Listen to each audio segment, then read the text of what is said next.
currently, we have at least 139 radio stations. These include vernacular radio station, faith-based radio stations, community radio, which are about 20 community radio stations. We have about 6 daily newspapers, and we have between 50 to 60 television stations. And one of the challenges we face is that of cross-media ownership. We have about just 10 Kenyans who own the bulk of these media houses. You find one person owning over 15 media houses, a newspaper, radio stations, a television station. And this is a big challenge because they shape how coverage is done, they shape the thinking, and the majority of the owners are the political elite and the business elite. And therefore you find an exclusion that they have a mindset in terms of news values and what becomes prominent in these stations. And so you find certain news, we were just in a conversation where people were saying they don't see enough of slum information. So some of these voices, some of these issues are not being given airtime, and especially when it comes to news. Perhaps when it comes to features, these issues may have a little bit more coverage. But when it comes to news, which normally is a very short segment, both radio and television, but even in terms of a newspaper, the space is very limited and it has to be shared amongst issues. But one key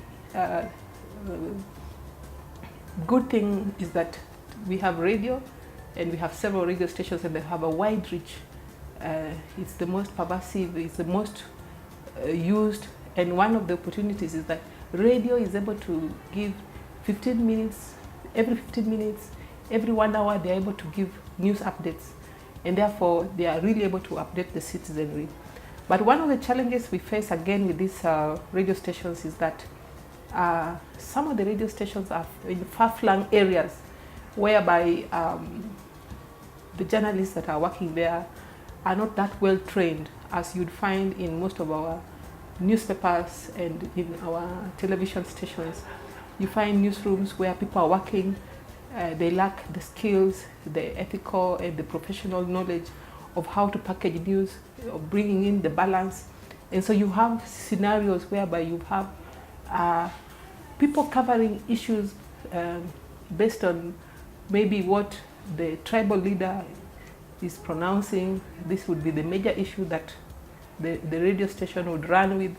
And again, because they are far away, you find organizations like IEBC may not be able to engage with them directly. So these stations are relying on secondary.